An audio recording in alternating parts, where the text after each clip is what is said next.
നമസ്കാരം. The path is the goal എന്ന discussion സീരീസിൻ്റെ അടുത്ത സെഷനിലേക്ക് വീണ്ടും ഏവർക്കും സ്വാഗതം. നമുക്ക് ആദ്യം മെഡിറ്റേഷൻ ചെയ്യാം.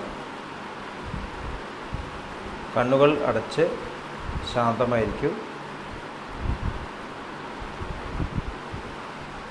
ഭൂമി മാതാവിനോടും സർവചരാചരങ്ങളോടും അന്തരീക്ഷത്തോടും കൃതജ്ഞത രേഖപ്പെടുത്തൂ.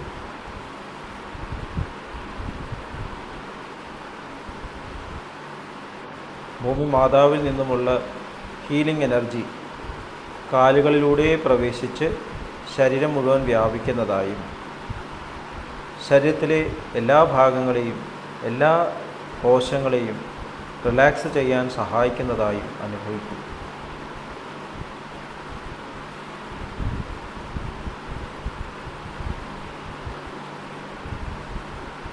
ഇപ്പോൾ ശരീരം പൂർണ്ണമായും റിലാക്സ്ഡായി.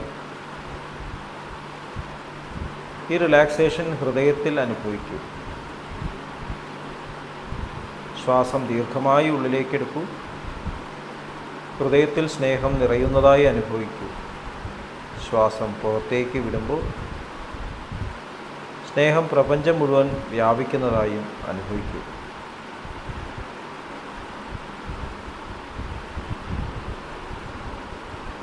ഹൃദയത്തിൽ കുടികൊള്ളുന്ന സ്നേഹത്തിൻ്റെ സ്രോതസ്സിൽ നിന്നും ഉദ്ഭവിക്കുന്ന ദിവ്യപ്രകാശം മനസ്സിനെ ആകർഷിക്കുന്നതായി അനുഭവിക്കും. ആ ദിവ്യപ്രകാശത്തിൽ ധ്യാനം ആരംഭിക്കും. മനസ്സിൽ ചിന്തകൾ വരുന്നുണ്ടെങ്കിൽ മൃദുവായി അവയെ അവഗണിക്കുക. ദിവ്യപ്രകാശത്തിൽ ധ്യാനം തുടരുക. Please start meditation.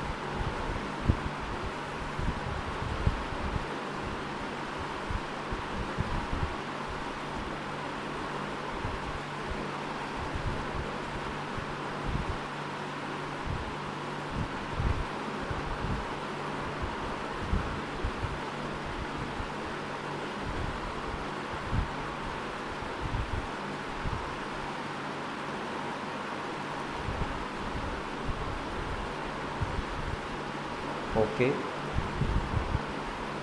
ഈ കണ്ടീഷൻ ഹൃദയത്തിൽ നിലനിർത്തി പതുക്കെ കണ്ണുകൾ തുറക്കൂ.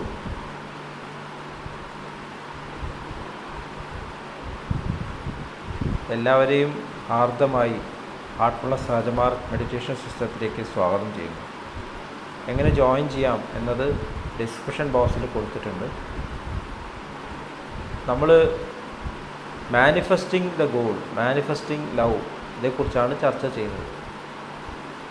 എന്താണ് നമ്മുടെ ലക്ഷ്യം? നമ്മുടെ ജീവിതത്തിൻ്റെ ലക്ഷ്യം നമ്മൾ എവിടെ നിൽക്കുന്നു എന്നുള്ളത് ഡിഫൈൻ ചെയ്യുന്നു എന്ന് നമുക്ക് മനസ്സിലാക്കാം. എവിടെയാണ് നമ്മൾ നിൽക്കുന്നത്? അപ്പോൾ സാധാരണ എല്ലാവരും സാമ്പത്തികമായ ഉയർച്ചയ്ക്ക് വേണ്ടിയിട്ട്, സ്ഥാനത്തിൻ്റെ ഉയർച്ചയ്ക്കായിട്ട്, ഇവിടെ ഒരു ജീവിതം കെട്ടിപ്പടുക്കാനായിട്ട് എല്ലാമാണ് അവരുടെ ലക്ഷ്യമായിട്ട് കാണുന്നത്. ഇപ്പോൾ നമ്മുടെ ബാങ്കിങ് മേഖലയായാലും ഇൻഷുറൻസ് മേഖലയായാലും എല്ലാം ഫോക്കസ് ചെയ്യുന്നത് ഈ തരത്തിലുള്ള ഭൗതികമായിട്ടുള്ള കാര്യങ്ങളാണ്. ശരീരത്തിൻ്റെ ആരോഗ്യം, അതുപോലെ തന്നെ ആവശ്യത്തിന് പൈസ, അസുഖം വന്നാൽ ചികിത്സിക്കുക, മരിക്കുമ്പോൾ ബന്ധുമിത്രാദികൾക്ക്, പ്രത്യേകിച്ച് ഭാര്യയ്ക്കും കുട്ടികൾക്കൊക്കെ വേണ്ട സമ്പത്ത് ഒരുക്കി വയ്ക്കുക.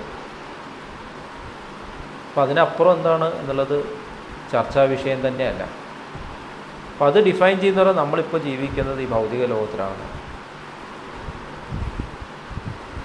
നമുക്കിവിടെ ആവശ്യത്തിന് സാധനങ്ങളില്ല എന്നൊരു തോന്നൽ, അതാണ് നമ്മുടെ ഫൗണ്ടേഷൻ. ആ സംതൃപ്തി നമ്മുടെ ഉള്ളിലില്ല. അതുകൊണ്ട് എപ്പോഴും നമ്മൾ ആഗ്രഹിക്കുന്നു സമ്പദ് സമൃദ്ധിക്ക് വേണ്ടിയിട്ട്. ഈ ഭൂമിയിൽ നിന്നല്ലാതെ നമുക്ക് വേറെ എവിടെ നിന്നും സമ്പത്ത് എടുക്കാൻ സാധിക്കില്ല. ഭൂമി സമ്പന്നമാണ്. പ്രകൃതി നമുക്ക് അത്രയും ഉദാരമായിട്ട് എല്ലാം നൽകിക്കൊണ്ടിരിക്കുന്നു.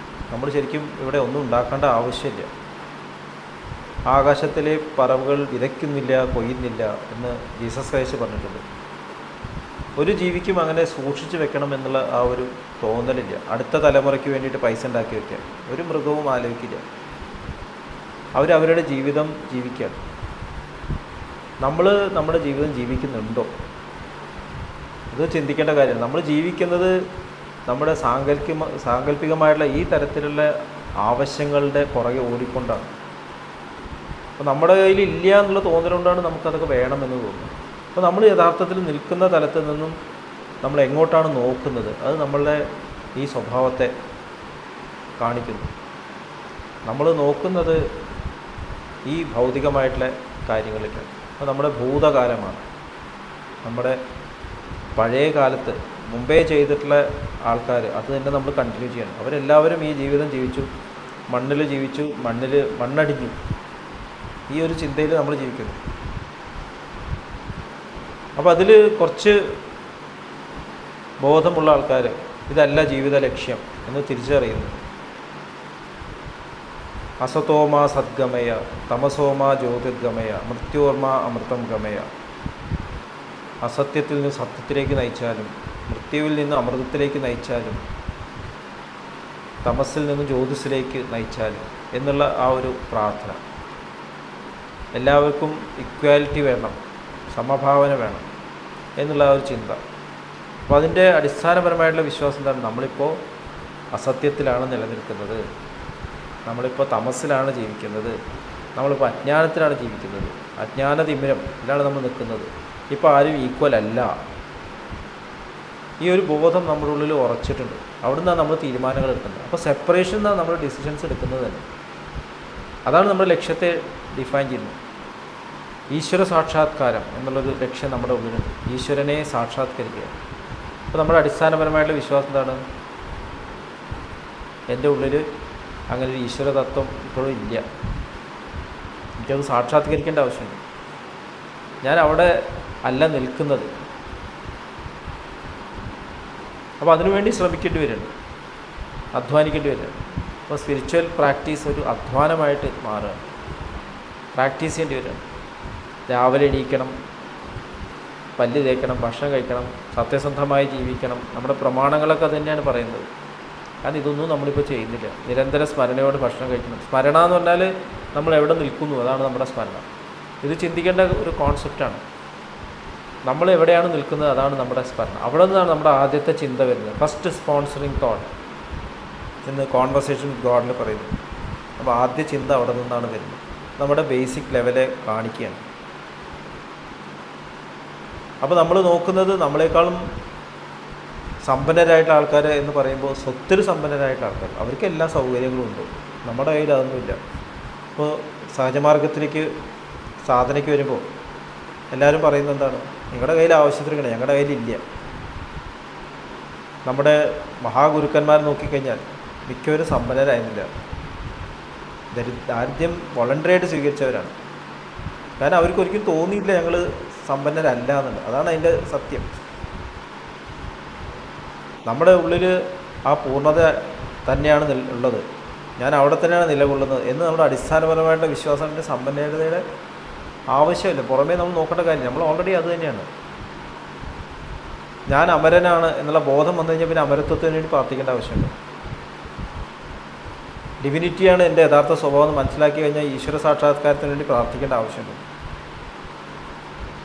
അപ്പോൾ ഇതൊക്കെ നമ്മൾ നമ്മുടെ ലെവലിൽ നിന്നാണ് കാണിക്കുന്നത്. അപ്പോൾ നമ്മൾ പ്രാർത്ഥിക്കുന്നത്, നമ്മളെല്ലാം പ്രാർത്ഥനയാണ്. നമ്മൾ ആഗ്രഹിക്കുന്നത്, ആവശ്യപ്പെടുന്നതെല്ലാം നമ്മുടെ കയ്യിൽ ഇല്ല എന്നൊരു തോന്നലിൽ നിന്നാണ്.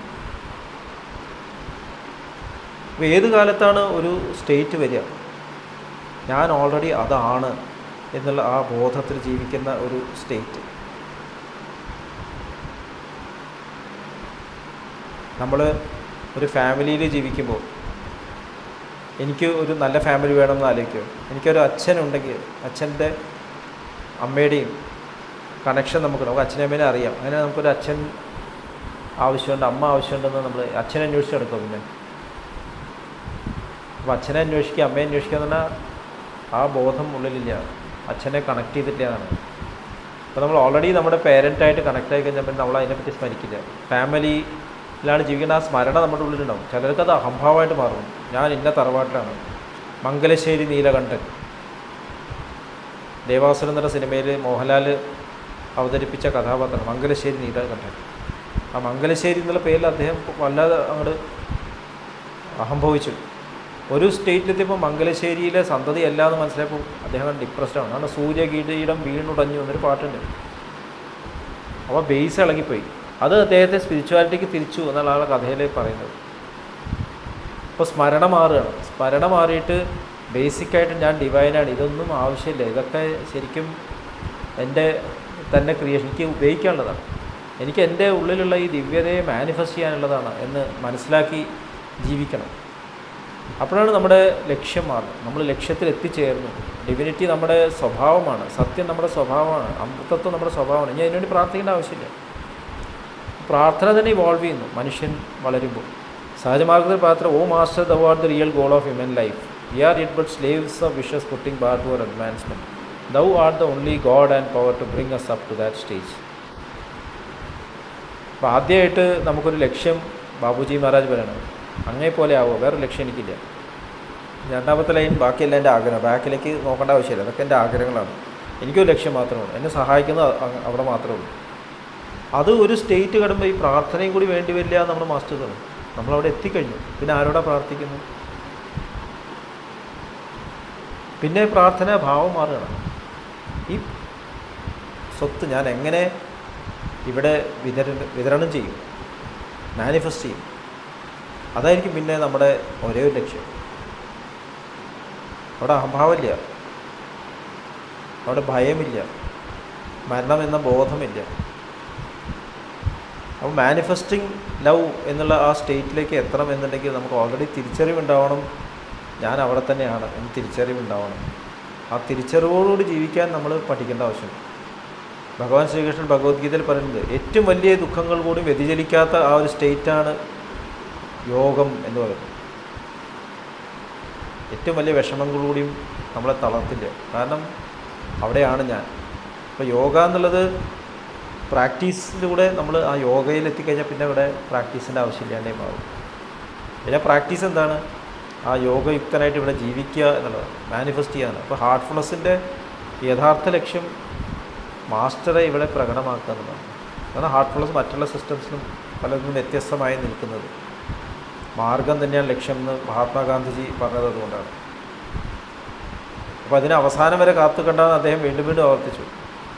എല്ലാ സൗകര്യങ്ങളും ഉണ്ടായിക്കഴിഞ്ഞതിന് ശേഷം അതിനേക്കാൾ ഉയർന്ന ലക്ഷ്യങ്ങളിലേക്ക് എത്താം എന്ന് പറയുമ്പോൾ അങ്ങനെ ഒരു സ്റ്റേറ്റ് വരില്ല, ലോകത്തിൽ ഇതുവരെ ഉണ്ടായിട്ടില്ല. ഇവിടെ എല്ലാ കാലത്തും സാമ്പത്തികമായിട്ട് ബുദ്ധിമുട്ടുള്ള ആൾക്കാരുണ്ട്, സമ്പന്നരും ഉണ്ടായിട്ടുണ്ട്. സാമ്പത്തികമായിട്ടുള്ള ബുദ്ധിമുട്ടുള്ള ആൾക്കാർ മറ്റുള്ളവർ മുമ്പിൽ പോയി യാചിക്കേണ്ട ആവശ്യം എന്തിനാണ്? അവർക്ക് നൽകപ്പെടേണ്ടതാണ്, അവരുടെ ജീവിതത്തിൻ്റെ ആവശ്യങ്ങൾ നിറവേറ്റപ്പെടേണ്ടതാണ്. കാരണം ഈ ലോകത്തിൽ എല്ലാം ഡിസൈഡ് ചെയ്യുന്നത് ഗുണത്രയങ്ങളാണെന്ന് ഭഗവാൻ പറയുന്നു. അത് എല്ലാ കാലത്തും ഉണ്ടാവും. പക്ഷേ എല്ലാവർക്കും ബേസിക്കായിട്ടുള്ള സൗകര്യങ്ങൾ ഓട്ടോമാറ്റിക്കായിട്ട് ഉണ്ടാവണം. അങ്ങനെയാകുമ്പോൾ എല്ലാവരും ലക്ഷ്യം ഒന്ന് തന്നെ മാറും, വേറെ ലക്ഷ്യമൊന്നുമില്ല. എല്ലാവരോടും ആ ഒരു കാര്യം മാത്രം പറയേണ്ട ആവശ്യം, നിങ്ങളിത് മാനിഫെസ്റ്റ് ചെയ്യാൻ എന്താണ് ചെയ്യേണ്ടത് വെച്ചാൽ ചെയ്തോളൂ, വേറൊരു ഡിസ്കഷനും ഇല്ല. ഫൗണ്ടേഷണൽ ഫെയ്ത്ത് ആവുന്നു. അഹിംസ എന്നുള്ളത് നമ്മുടെ അടിസ്ഥാനപരമായിട്ടുള്ള ക്രീഡായിട്ട് മാറുന്നു എന്നാണ് മഹാത്മാഗാന്ധി പറഞ്ഞത്. അവിടെ നിന്നാണ് നമ്മൾ പെരുമാറുന്നത്. ഹിംസ ചെയ്യാൻ ആഗ്രഹം കൂടി ഇല്ലാത്ത ഒരു സ്റ്റേറ്റിലേക്ക് എത്തുന്നു. അങ്ങനെ ചിന്ത തന്നെ ഉള്ളിൽ വരുന്നുണ്ട്. അങ്ങനെ ഒരു മനുഷ്യരാശി ഈ ഭൂമിയിൽ ഉണ്ടാവട്ടെ, വസുദൈവ കുടുംബകം എന്നുള്ള ആ ബോധം ഉള്ളിൽ ഉറച്ചിട്ടില്ല. ഇനി വേറൊരു കുടുംബത്തിൻ്റെ ആവശ്യമില്ല, വേറെ സഹോദരന്മാരെ നമ്മൾ എവിടെ നിന്നും കൊണ്ടുവരേണ്ട ആവശ്യമില്ല. സാഹോദര്യം ഇവിടുത്തെ സ്വഭാവമാണ്. കാരണം നമുക്ക് ഒരിക്കലും ഇവിടെ ദുരിതമില്ല, ദാരിദ്ര്യമില്ല എന്നുള്ള ബോധം നമ്മുടെ ഉള്ളിൽ ഉറക്കണം. അങ്ങനെയാണെങ്കിൽ നമുക്ക് ഈ സ്നേഹം പൂർണ്ണമായിട്ട് മാനിഫെസ്റ്റ് ചെയ്യാൻ സാധിക്കും. സമ്പന്നർ ദരിദ്രരെ പഠിപ്പിക്കാമെന്നോ അല്ലെങ്കിൽ പഠിപ്പുള്ളവർ പഠിപ്പില്ലാത്തവർ മാത്രം ചിന്താഗതികൾ, കുറേ അറിവുള്ളവർ എന്ന് ചിന്തിക്കുന്നവർ അറിവില്ലാത്തവർ പഠിപ്പിക്കും. അതിന് പ്രത്യേക ഒരു സ്ഥലം, ഒരു ഹാള്, എല്ലാവർക്കും അവിടെ കയറി ചെല്ലാൻ പറ്റില്ല. അങ്ങനെ ടീച്ചിങ് ക്ലാസ്സസ് ഇതൊക്കെ മാറും. ഷേക്സ്പിയർ പറഞ്ഞാൽ ഈ book in brooks, sermons in stones എന്ന് പറഞ്ഞിട്ടുണ്ട്. ആ ഒരു സ്റ്റേറ്റിലേക്ക് എവിടെ നിന്നും എപ്പോഴും നമുക്ക് വിദ്യ പകരാൻ സാധിക്കും, നമുക്ക് നൽകാനും സാധിക്കും, നമുക്ക് സ്വീകരിക്കാനും സാധിക്കും. ഇതാണ് നമ്മുടെ സ്പിരിച്വൽ കൾച്ചർ നമ്മളെ പഠിപ്പിച്ചിട്ടുള്ളത്. ഏറ്റവും പ്രധാനപ്പെട്ട സ്പിരിച്വൽ ഡിസ്കഷൻസൊക്കെ ഉണ്ടായത് വലിയ കൊട്ടാരങ്ങളിലല്ല, മരത്തിൻ്റെ ചുവട്ടിലോ അല്ലെങ്കിൽ നടക്കുന്ന വഴിയിലോ ആരെയും കണ്ടുമുട്ടുമ്പോഴാണ് വലിയ വലിയ ഉപദേശങ്ങളുണ്ടായിട്ട്. കാരണം അവർ തിരിച്ചറിഞ്ഞവരാണ് അപ്പോൾ ആ ഒരു തിരിച്ചറിവുള്ള ഒരു മനുഷ്യരാശി ഭൂമിയിൽ ഉണ്ടാവും എന്നുള്ള ആ ഒരു പ്രാർത്ഥനയോടെ നമുക്ക് ഇന്നത്തെ ഡിസ്കഷൻ അവസാനിപ്പിക്കാം. നന്ദി, നമസ്കാരം.